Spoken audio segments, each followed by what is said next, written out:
This show contains general information about legal matters. This information is not advice and should not be treated as such. If you have any specific questions about any legal matter, you should consult your attorney or other professional legal services provider. Be advised that while Cheapskate is a lawyer, he is not your lawyer. Also, Jimmy Franks is an idiot, and you should never take his advice. You're listening to Song Crimes, where we have filed a notice of eviction to remove John Cougar Mellencamp from his little pink house. I'm professional idiot Jimmy Franks, and along with real-life attorney Cheapskate, we explore the statements and confessions made by songwriters in popular music and pass judgment on those who choose to operate outside the law. Court is now in session. Today we're going to take a look at some offenders doing various things while under the influence, drugs or alcohol. And I was trying to figure out what to call this episode. Is drug court a real thing? It is. It operates in a lot of different areas. The idea behind drug court being that the most effective way to get somebody to stop using isn't to necessarily to give them a long sentence, but the idea is to check up on them frequently. So if you're a participant in drug court, you're likely to be put on probation or parole, and you'll be meeting with the judge, and you'll be tested like every week or every other week. The idea being that consistent penalties for violating the rules are going to be more effective in getting you out of your addiction than having you left alone for a while and then all of a sudden grabbing you if you happen to get caught. Well, we've got kind of a potpourri of substances on today's docket. We're going to start with the Grateful Dead's Casey Jones. Driving that train, high on cocaine. Casey Jones, you better watch your speed. So, right out of the gate, first two lines, driving that train high on cocaine. Casey Jones, you better watch your speed. We know that Casey Jones is the conductor of a train. So we've got somebody who is operating a train while under the influence of cocaine. Very bad news. Railroad safety law is all federal because it's all interstate commerce. And right. The Federal Railroad Administration sets the safety rules by regulation. And nobody who's regulated by the Railroad Administration can use any controlled substance while on the job. They can't show up for work under the influence, but he can't be immediately fired for this. I know. Can I just say this is one thing I know a little bit about because I've had several family members who've worked for the railroad. They are, in addition to being the largest landowners in the United States, they have their own police force. They do. Up until I'd say, I mean, it's still in operation, but it's not widely used anymore. They have their own separate telephone network. That's how big the railroad is in the United States. A very strong union with railroad workers. So, for those of you not in the United States, you may not know this, but most people who get caught using drugs on the job are just going to be immediately canned. Railroad employees, on the other hand, considered too valuable to fire right away. And railroad conductors who get in trouble with controlled substances are treated much the same as interstate truck drivers who get in trouble, which means they're given notice of their violation. They're told, okay, you're off the job for a while. You have the right to demand a hearing. If you lose the hearing, then you have to see a substance abuse professional who prescribes a treatment plan before you can return to duty. Casey Jones is operating Train 102. He is radioing to the switchman to say there is an impending derailment or some kind of accident about to happen, but the switchman is asleep.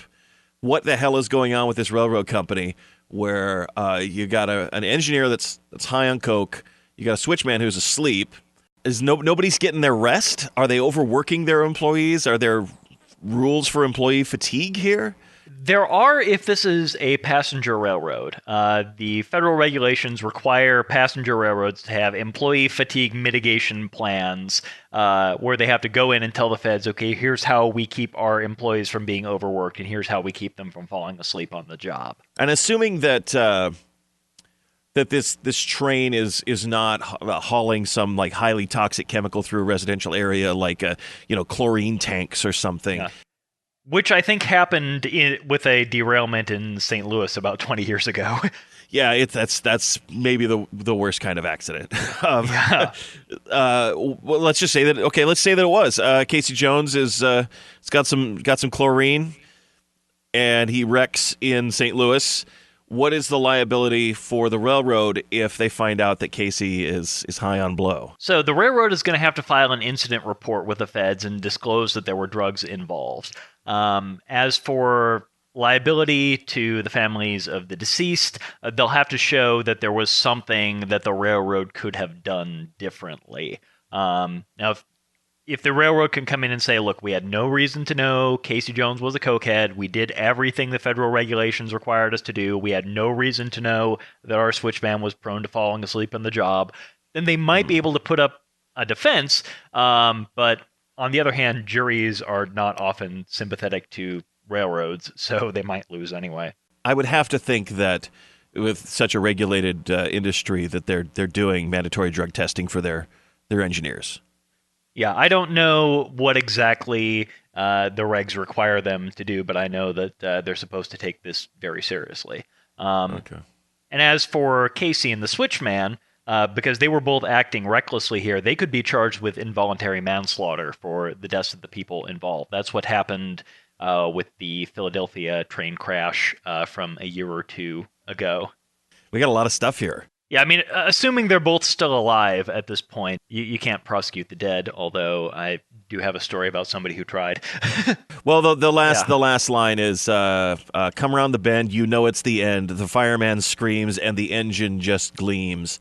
And that's the last we hear of Casey and company. So, yeah, I don't think it ended well for anybody. Might not be enough left of Casey to drug test his remains. Let's rule on this. Guilty of involuntary manslaughter. Yeah, I think you can bring a good case against both Casey and the switchman for involuntary manslaughter. I sentence Casey Jones to take up model railroading, where he can operate a train as high as he wants in the privacy and comfort of his own home. Yeah, he can smash them together with Gomez Adams.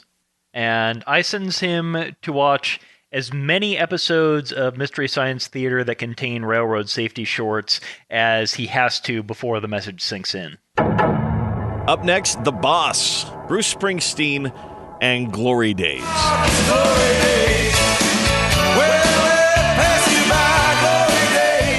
Singing about days gone by. Bruce Springsteen, he's middle-aged, he's peaked, and thinking back on his youth when he had potential before he started burning his weekends up at the bar. The thing that drew us to this song was how much time he spends at the bar and how he's getting to and from the bar and other places, because it seems like he's pretty much drunk wherever he goes, or he's on his way to get drunk. In the lyrics, he says, there's a girl that lives up the block. Back in school, she could turn all the boys' heads. Sometimes on a Friday, I'll stop by and have a few drinks after she put her kids to bed. Later in the song, he's talking about going to the bar. Now I think I'm going down to the well tonight, and I'm going to drink till I get my fill. So he's all over town on his way to or from drinking, or maybe drinking while he's there, and assuming he's not taking a cab or an Uber to get there. Tell me a little bit about DWIs, or driving under the influence in the state of New Jersey. Yeah, so it is driving while intoxicated in New Jersey, different names in different states. And I went and I did the math. So there's somebody online who says Springsteen is 5'8" and 169 pounds. Okay. Right, he has at least 2 drinks in the first verse because he sees his baseball friend. They have a few drinks. That's right. He did. He ran into his friend at this roadside bar. I was walking in. He was walking out. We went back inside, sat down, had a few drinks. A few is at least 3. Yeah. Well, I'm going to be generous to him and say 2 because that's what I did the math for. At least 2 at the girl who could turn all the boys' heads' house. And then drinks till he gets his fill. Again, I'm going to be charitable and say maybe 4. Probably more than that, but I'll say 4. The song is 4 minutes and 15 seconds, so I punched all this into a BAC calculator. By the end of the song, he is blowing at least 0.23. experienced drinkers can get up into the 0.4 range while remaining conscious, but the legal limit is 0.08, so he is way the hell over. If you're using the rubric that he was able to do all of this in 4.5 minutes, he's able to travel at supersonic speed because he's at a bar, he travels across town to his friend's house, travels back to the bar again in 4 minutes. He probably, if he's... Let's say he's not driving, he's moving at an incredibly fast speed, so his metabolism is probably very high. Yeah, well, the bar and his friend's house could be right next to each other. That's true. He just popped out real fast. So, yeah, that makes more sense. That makes more sense. But then, even then, well, I guess he's going to have to get home at some point. So he is driving at some point. Yeah, unless he's going to stagger to wherever his house is, or unless he just sleeps it off at the bar. Or this could also be one of those songs or this could be one of those towns where there's like 2 houses, a post office, and a bar. Yeah, it's implied, I think, that we're in Metuchen, New Jersey, which is rather bigger than that. His father was employed at the Metuchen Ford plant assembly line. Yeah, looking it up, Metuchen's at about 14,000 people. All right. Well, presuming that he's not the Flash or Quicksilver from the X-Men and is not a speedster, he's getting around somehow. Probably not hailing a cab because he needs that money for booze. Definitely over the limit for driving. There's another issue. Talking about his dad, and the lyrics go, "My old man worked 20 years on the line, and they let him go. Now everywhere he goes out looking for work, they just tell him that he's too old. I was 9 years old, and he was working at the Metuchen Ford plant assembly line. Now he just sits on a stool down at the Legion Hall, but I can tell what's on his mind." They didn't explain why they let him go, but now everywhere he goes, they tell him that he's too old. Is there age discrimination happening here where, let's assume that his father was a capable employee of assembling automobiles or parts. There's no reason not to hire him other than he's too old. That comes up against some federal law, doesn't it? Yeah, the Federal Age Discrimination in Employment Act applies to people who are 40 or older, so probably Bruce's dad. Applies to workplaces with at least 20 employees, so definitely Metuchen Ford. And you can bring a claim if the person they hire is at least 7 years younger than you are. And New Jersey also has its own Age Discrimination Act. Assuming that he's not applying for work like on Nickelodeon as a child star. No matter how much makeup you have, that's just not going to work. Okay, well, let's wrap this up. Guilty or not guilty? Bruce Springsteen driving while intoxicated. He is very definitely guilty. It's not really a criminal matter. It's more of a civil matter, right? The workplace age discrimination. Bruce's dad might have a claim. I sentence Bruce to getting an Xbox One or a PlayStation 4 where he can relive his baseball glory days from the comfort of his own couch without having to get behind the wheel. And I sentence Bruce to putting up a billboard about the dangers of problem drinking right at that high school baseball field. We're about to get into Afroman's Because I Got High.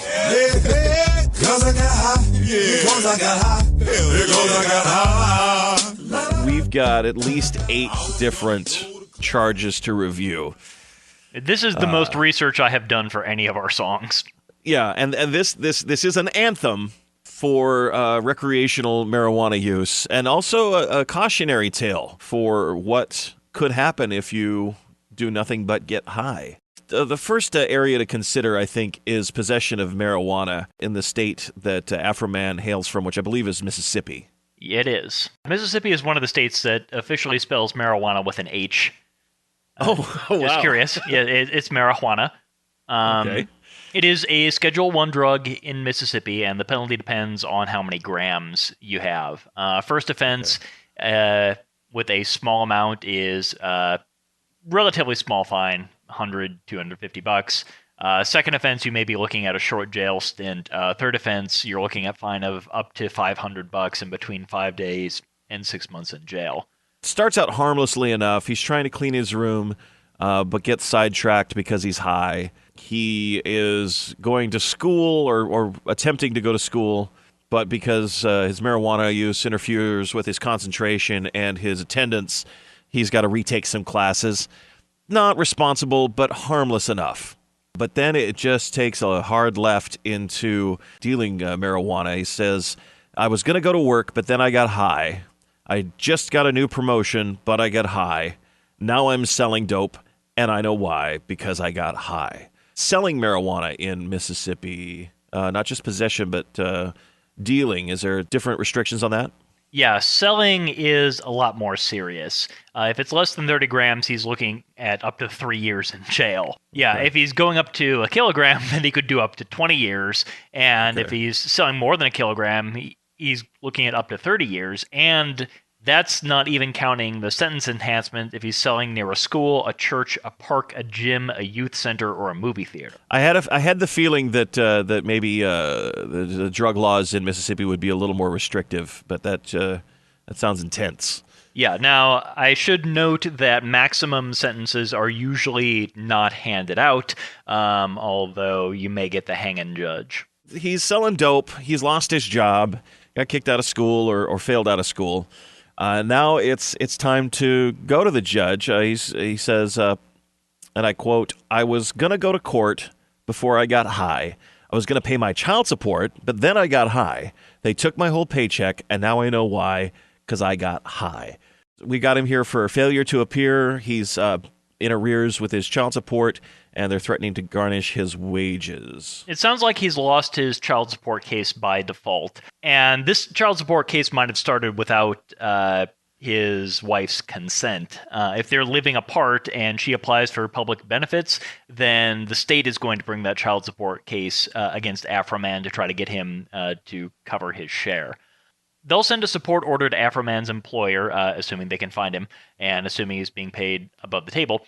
And then they'll start garnishing his paycheck to get this money back. But there is a wrinkle in an upcoming verse. Before we move on, at what point does that take a shift from the civil to the criminal? Or you've lost custody by default, you're behind in your child support, and now they're garnishing your wages.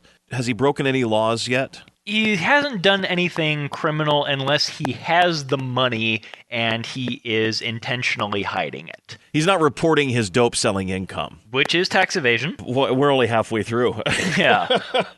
Things are getting worse, not to mention the fact that he's a deadbeat dad, which is really a tragedy for his child. But definitely. It takes another hard right into, and I quote, I wasn't going to run from the cops, but I was high. I was going to pull right over and stop, but I was high. Now I am a paraplegic, and I know why, because I got high. Evading capture, resisting arrest, presumably speeding or committing some sort of moving violation, which got the cops after him in the first place. If he's still dealing dope, he's got drugs in the car and potentially some repercussions, physical repercussions from resisting arrest from the police here. We have got several things going on in this verse. Yeah. First of all, there is fleeing or eluding a law enforcement officer, which is what they call it in Mississippi. That's up to 6 months or $500 penalty. If he's got marijuana in the passenger compartment of his car, that's a fine of up to $1,000 and up to 90 days in jail. So it's more serious to keep weed in your car than to keep it somewhere else. Okay. And paraplegia means this whole child support case is in bad shape because now he is likely going to be getting disability payments instead of employment income. And disability payments, there are pretty strict limits on what you can garnish there. If he got SSDI, which is what you have if you had steady work and then got disabled, they can only take up to 15% of that to pay his child support. And if you got SSI, which is what you have if you've never had steady work, that's totally untouchable. And he's going to have a hard time paying that $1 million fine to the court for selling weed with, Yeah, I would be shocked if they actually gave him the $1 million fine. They may just give him the longer stay in jail. And it doesn't stop there. It doesn't stop there. I was going to pay my car note until I got high. I wasn't going to gamble on the boat, but then I got high. Now the tow truck is pulling away, and I know why. Vehicle repossession. That's a civil matter, right? Is there any way that you could be You could get arrested for not paying. If you're not paying your bills, we covered this in the George Thorogood segment. You're not paying your bills. It's a civil matter. You're just going to blow up your credit rating. Yeah, unless it's a court-ordered fine that they think you have the capability of paying, in which case they can hold you in contempt of court and make you pay that. But that's generally only for government debts. We have debtor's prison almost nowhere in the United States, except in the territory where I used to practice, where they threw people in jail all the time for not paying credit card bills. Yeah, repossession you can do with a secured debt. There are two kinds of debts. There's secured debt and unsecured debt. A secured debt is one where I say, I am lending you money to buy this particular thing, and if you don't pay for this particular thing, I'm going to take it back. So your car note or your mortgage is going to be a secured debt. Everything else where they're just generally giving you a line of credit is going to be unsecured, and they can't repossess things. Now, I do want to note that in Mississippi, if Afroman's behind on his car note and the cops pull him over and he's got weed in the car, the police can just give the car right back to the bank. Okay. So then, and I guess we haven't even touched on seizure, government seizure of property for drug offenses. That's maybe a whole other episode right there. Yeah, that's very complicated and a political hot button at the moment, but apparently was the inspiration for the TV show Miami Vice. Brandon Tartikoff read an article about DEA agents seizing Ferraris and said, you know what, we should make a show about cops and Ferraris. The more you know. Yeah. Just a quick note on the next line, which was I wasn't going to gamble on the boat, but then I got high. So let's say he heads down to the local dice parlor and puts up his boat as collateral. Can you gamble away a boat title in Mississippi? More likely, he's talking about Mississippi's casino boats. For a while, right? Yes. Yeah, for a while. Gambling was illegal in the state unless it was on a riverboat. It wasn't until after Katrina that they allowed casinos to be built inland. Yeah, and if he is gambling on the boat while he is high, the casino boat is going to be catching hell from the State Gaming Commission because they have regulations that say if someone is visibly intoxicated, you are not to allow them to gamble. Well, Afroman is in a world of hurt. He is guilty. What do we find him guilty of?